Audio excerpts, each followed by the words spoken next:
Assalamualaikum warahmatullahi wabarakatuh. Kami dari kelompok 3 kelas A akan mempresentasikan hasil kerja kami yang berjudul Detektor GC atau kromatografi gas dan HPLC. Di sini kami beranggotakan 4 orang, Nurul Aini, Sofi Nurul Sakinah, Siti Tazki Hazirah, dan Nur Faiza. Dengan dosen pembimbing kami, Profesor Dr. Retnat Rinaldi Idros, SSI. Di sini kami akan membahas yang pertama ada pendahuluan dari secara umum dari detektor, kedua ada gas kromatografi, ketiga ada HPLC, dan keempat ada contoh kasus dari GC dan HPLC. Baiklah, di sini akan saya jelaskan tentang pendahuluan. Jadi menurut Kamus Besar Bahasa Indonesia atau KBBI, dari kata detektor sendiri adalah alat untuk mencatat yang bekerja secara otomatis, misalnya untuk mencatat perubahan suhu atau tekanan udara setempat. Arti lainnya dari detektor adalah alat yang bekerja dengan getaran magnet untuk mengetahui atau menemukan adanya benda logam atau bom, gelombang radio, dan sebagainya. Bisa kita lihat di sini ada contoh, yaitu smoke detector atau deteksi asap yang biasa kita lihat di gedung-gedung besar untuk mendeteksi secara dini pada kebakaran agar kebakaran yang terjadi tidak berkembang menjadi lebih besar. Cara kerjanya yaitu asap-asap yang terdeteksi oleh detektor ini membuat detektor ini secara otomatis mengeluarkan air sehingga mencegah kebakaran itu menjadi lebih besar. Baiklah, selanjutnya detektor pada gas kromatografi akan saya jelaskan, yaitu kromatografi gas sendiri adalah suatu istilah umum yang digunakan untuk bermacam-macam teknik pemisahan yang didasarkan pada partisi sampel di antara suatu fasa gerak, bisa berupa gas ataupun cairan, dan fasa diam yang berupa cairan ataupun suatu padatan. Kromatografi gas adalah suatu metode analisis di mana sampel terpisahkan secara fisik menjadi bentuk molekul-molekul yang lebih kecil. Prinsip kerja dari kromatografi gas didasari dari pemisahan fisik senyawa organik pada suhu tertentu, di mana senyawa tersebut dibawa oleh suatu gas pembawa menuju kolom partisi. Dalam kromatografi gas, fase yang bergerak adalah sebuah operator gas yang biasanya gas murni seperti helium atau yang tidak reaktif seperti gas nitrogen. Fase diam merupakan tahap mikroskopis lapisan cahaya atau polimer yang mendukung gas murni di dalam bagian dari sistem pipa-pipa kaca atau logam yang disebut kolom. Selanjutnya, kromatografi gas mempunyai beberapa komponen utama, yaitu gas pembawa, pengontrol aliran dan regulator tekanan, ruang suntik sampel, kolom, detektor, dan recorder dalam yang sering digunakan dengan kromatografi gas. Detektor sendiri berfungsi sebagai pendeteksi komponen-komponen yang telah dipisahkan dari kolom secara terus-menerus, cepat, akurat, dan dapat melakukan pada suhu yang lebih tinggi. Fungsi umumnya untuk mengubah sifat-sifat molekul dari senyawa organik menjadi arus listrik, kemudian arus listrik tersebut diteruskan ke recorder untuk menghasilkan kromatogram. Detektor dalam GC digunakan untuk memunculkan sinyal listrik hasil elusi gas pembawa dari kolom. Berbagai jenis detektor dibuat untuk melakukan deteksi, tidak hanya berupa variasi desain, tapi juga variasi sensitivitas dan selektif. Berikut beberapa jenis-jenis detektor yang sering digunakan pada gas kromatografi. Yang pertama yaitu ada thermal conductivity detector atau detektor hantaran panas. Prinsip kerjanya berdasarkan daya hantar panas relatif terhadap gas pembawa filamen dipanaskan di mana suhu filamen tergantung pada konduktivitas panas gas di sekelilingnya. TCD berdasar atas prinsip suatu benda yang panas akan kehilangan panasnya pada suatu kecepatan yang tergantung pada komposisi gas di sekitarnya. Jadi, kecepatan hilangnya panas itu dapat digunakan sebagai ukuran tentang komposisi gas. Gas pembawa yang mengandung sampel atau analit masuk ke dalam kolom, maka konduktivitas gas akan turun dan suhu filamen akan meningkat. Lewatnya sampel melalui kolom menyebabkan jembatan Wheatstone yang tak seimbang sehingga terjadi sinyal yang terbaca pada detektor. Gas pembawa yang dapat digunakan dalam detektor hantaran panas ini ialah gas hidrogen dan helium. Kelebihan dari detektor ini yaitu dia relatif sederhana, tidak mahal, dan memiliki kepekaan yang cukup bagi banyak kegunaan. Lanjut. Yang kedua yaitu ada Flame Ionization Detector. FID atau yang biasa disebut detektor ionisasi nyala, yang mempunyai prinsip kerja senyawa yang terbawa fasa gerak diionisasi dengan nyala. Pendeteksian senyawa organik yang paling efektif dapat dilakukan dengan ionisasi nyala. Prinsip dasar detektor ini yaitu pengionan nyala, yaitu energi kalor dalam nyala hidrogen cukup untuk menyebabkan banyak molekul mengionisasi.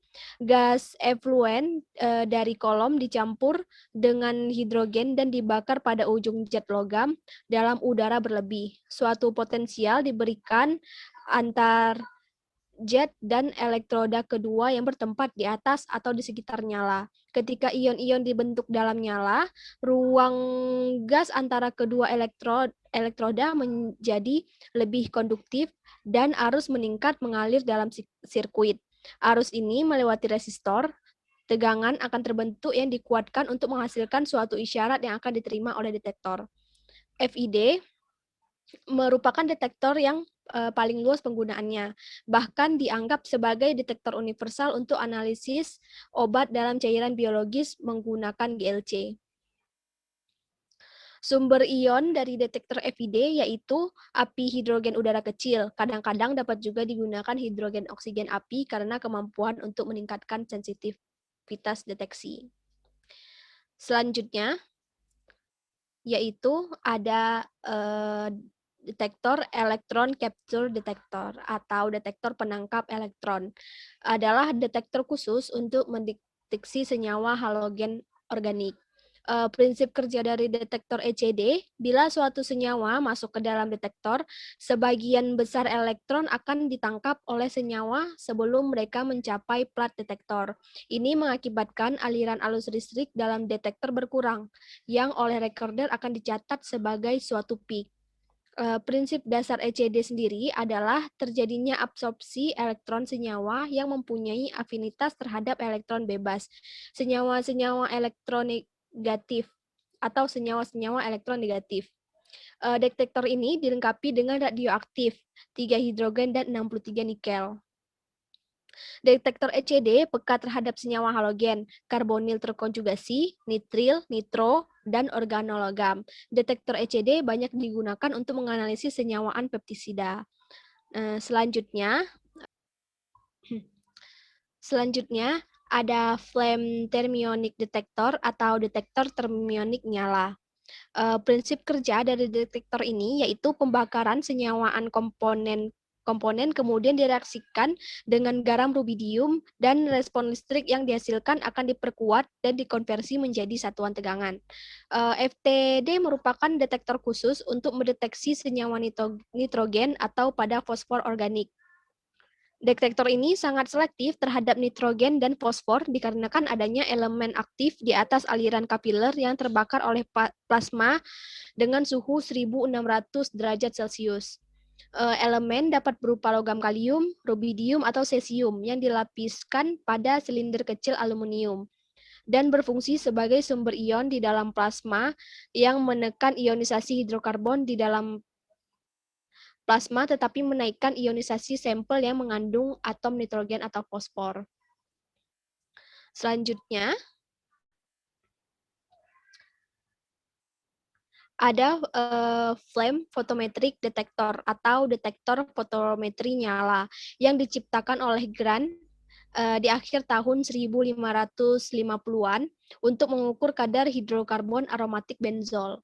Prinsip kerjanya yaitu senyawa yang mengandung sulfur atau fosfor dibakar dalam nyala hidrogen, maka akan membentuk spesies yang tereksitasi dan menghasilkan suatu emisi yang spesifik yang dapat diukur pada panjang gelombang tertentu.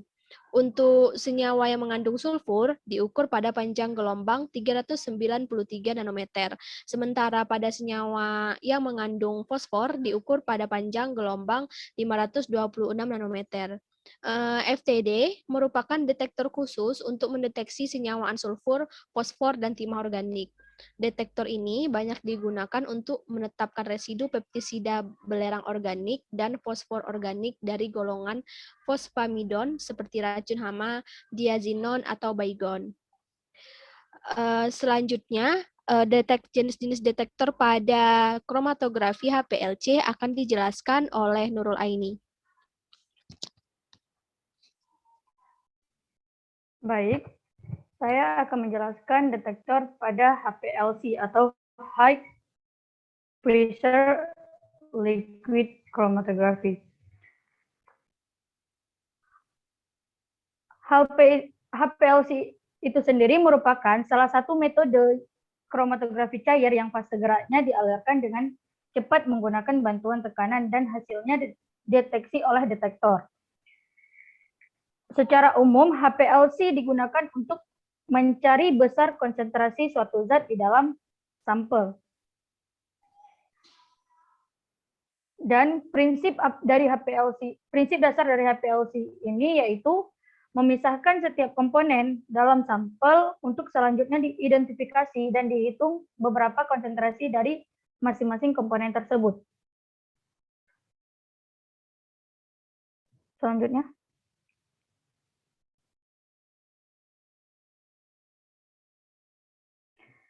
Detektor HPLC. HPLC mempunyai keunggulan dibanding kromatografi lainnya, yaitu mempunyai banyak pilihan detektor yang dapat digunakan. Detektor itu sendiri merupakan suatu bagian integral dari sebuah peralatan analitik kromatografi cair yang modern. Fungsi dari detektor HPLC adalah untuk mendeteksi komponen cuplikan hasil pemisahan kolom. Detektor HPLC yang baik harus memiliki sensitivitas yang tinggi atau mempunyai limit deteksi yang sangat kecil, sehingga dapat memberikan perubahan sinyal yang besar pada perubahan konsentrasi komponen cuplikan yang kecil. Selanjutnya. Klasifikasi detektor HPLC. Secara umum, HPLC memiliki beberapa jenis detektor, antara lain yang pertama, detektor indeks bias atau refractive index. Detektor indeks bias merupakan detektor yang dapat mengukur kemampuan molekul sampel untuk membelokkan atau membiaskan cahaya. Dasarnya ialah pengukuran perbedaan indeks bias fase gerak murni dengan indeks bias fase gerak yang berisi komponen sampel, sehingga dapat dianggap sebagai detektor yang universal pada HPLC. Detektor ini memiliki karakteristik yaitu universal, sensitif terhadap suhu, dan tidak dapat digunakan pada elusi gradien serta dapat digunakan untuk mendeteksi polimer, gula, trigliserida, dan asam organik. Yang kedua, detektor ultraviolet atau detektor UV.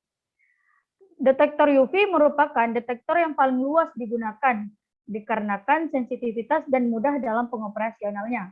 Dan juga detektor ini merupakan detektor yang dapat mengukur kemampuan sampel untuk menyerap cahaya. Selanjutnya. Yang ketiga ada detektor fluoresensi. Detektor fluoresensi merupakan detektor yang dapat mengukur kemampuan suatu senyawa untuk menyerap kemampuan memancarkan kembali cahaya pada panjang gelombang tertentu.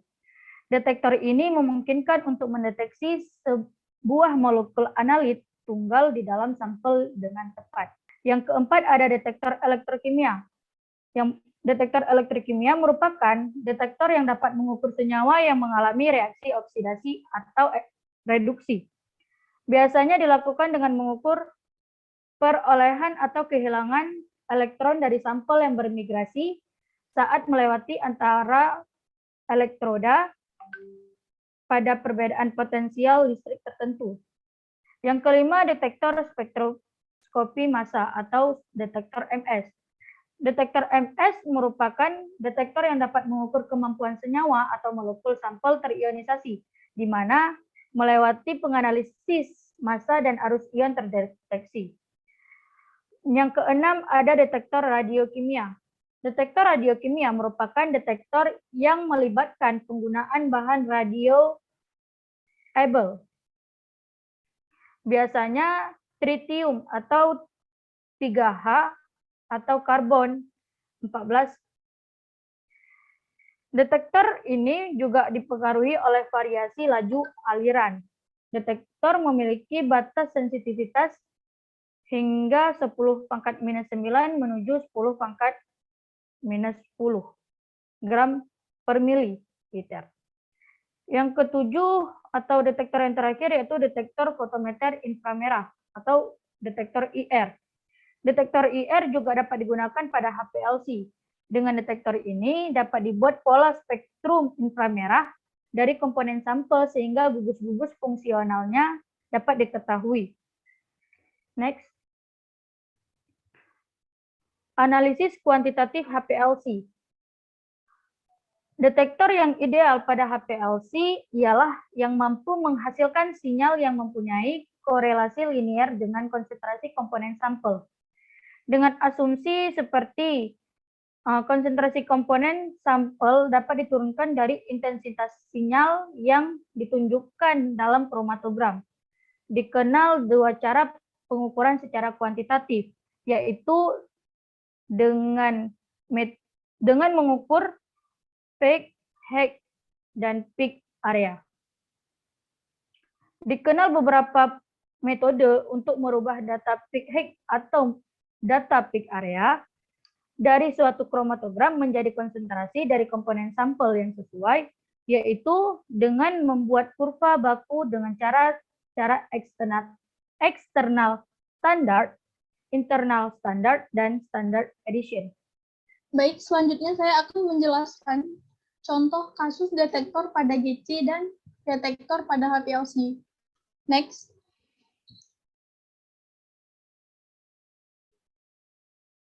Yang pertama ada contoh kasus pada detektor GC, itu dengan menggunakan jurnal optimasi penentuan kadar metanol dalam darah menggunakan gas kromatografi.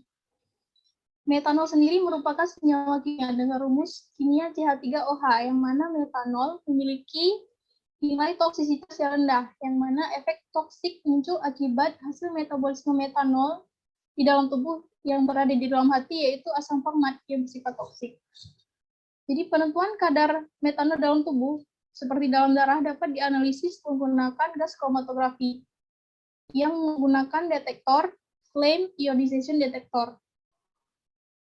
Dari hasil analisis dapat dilihat bahwasanya pada tabel 1 yang menunjukkan nilai limit of detection LOD dan limit of quantitation atau LOQ yang menunjukkan bahwasanya hasil analisis dengan GCFID mendapatkan hasil sebesar 0,0743%, yang berarti bahwasanya konsentrasi metanol yang dapat dideteksi oleh alat apabila konsentrasinya lebih daripada LOD. Apabila konsentrasi analit kurang dari LOD, maka sinyal yang dapat ditangkap sepenuhnya noise, sehingga sinyal yang didapat tidak dapat dipercaya. Besarnya nilai limit of quantitation atau LOQ pada gas kromatografi yaitu sebesar 0,2477%, yang mana nilai ini menunjukkan bahwasanya batas rentang kerja yang harus dicapai dalam suatu pengukuran. Nilai LOD dan nilai LOQ ini lebih kecil daripada penelitian yang pernah dilakukan oleh Agustina pada tahun 2018, yang mana nilai LOQ sebesar 2,14 dan nilai LOD sebesar 7,14%.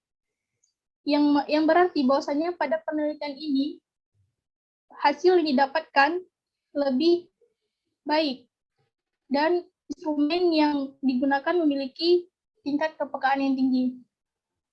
Next.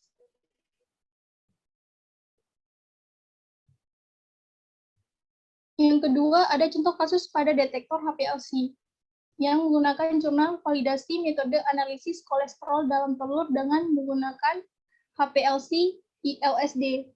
Kolesterol sendiri merupakan jenis steroid yang paling dikenal dengan 27 atom karbon. Dari hasil analisis dapat dilihat bahwasanya uji spesifikasi yang dilakukan yaitu dengan membandingkan puncak kolesterol yang diperoleh dengan hasil injeksi larutan standar kolesterol yang menunjukkan bahwasanya injeksi larutan hasil persiapan telur saja dan injeksi hasil larutan yang diberi tambahannya yang pada gambar 1 menunjukkan bahwasanya kolesterol terdeteksi pada waktu retensi 1,51 sampai dengan 1,53 menit. Dalam gambar 2 terlihat bahwasanya sampel telur mempunyai puncak kolesterol yang sama dengan standar kolesterol yang ada pada gambar 1. Kemudian pada gambar 3, tinggi puncak kolesterol yang didapat meningkat, yang mana peningkatan ini diakibatkan apabila ke dalam sampel yang sama ditambahkan standar kolesterol. Dengan demikian, kolesterol yang dapat terdeteksi dalam matriks sampel tersebut didapatkan hasil yang sangat baik. Next. Kemudian pada gambar 4 dan gambar 5 dapat kita lihat bahwasanya ada pengujian kurva linearitas metode analisis kolesterol dengan tambahan standar. Yang mana pada gambar 4 menunjukkan bahwasanya kurva linearitas metode yang diperoleh mempunyai nilai R kuadrat sebesar 0,997. Yang mana nilai ini termasuk dalam batas keberterimaan R kuadrat dari sama dengan 0,990 yang berdasarkan IEMA pada tahun 1995. Kemudian pada gambar 5 dapat kita lihat bahwasanya kurva standar analisis kolesterol memiliki nilai R2 sebesar 0,998. Yang mana dari gambar 4 dan gambar 5 diketahui nilai R yang dapat disimpulkan bahwasanya metode analisis kolesterol menggunakan HPLC ILSD ini memiliki linearitas yang baik. Oke, baik semuanya. Sekarang kita sudah di penghujung, yaitu kita akan menjelaskan tentang kesimpulan yang kita dapat dari pembahasan ini. Jadi kesimpulan yang kita dapat yang pertama adalah pengertian dari detektor, yaitu detektor adalah alat untuk mencatat yang bekerja secara otomatis yang melalui sinyal-sinyal yang didapatkannya. Untuk detektor GC sendiri adalah detektor yang digunakan untuk memunculkan sinyal listrik hasil elusi gas pembawa dari kolom. Jenis-jenis detektor kromatografi gas yaitu ada TCD, ada FID, ada ECD, ada FTD, dan ada FPD. Untuk detektor HPLC adalah detektor yang digunakan untuk mendeteksi komponen cuplikan pada hasil pemisahan dari kolom. Itu jenis-jenis detektor dari HPLC itu ada detektor indeks bias atau RI, detektor ultraviolet atau UV, detektor fluoresensi, detektor elektrokimia, detektor spektroskopi, detektor spektroskopi massa atau MS, detektor radiokimia, dan terakhir detektor fotometer inframerah. Berikut adalah referensinya.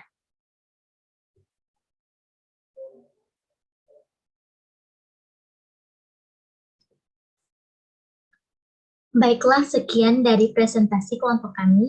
Jika kalian ada hal yang ingin ditanyakan atau pembahasan yang kami jelaskan kurang jelas, kalian bisa tanyakan di kolom komentar.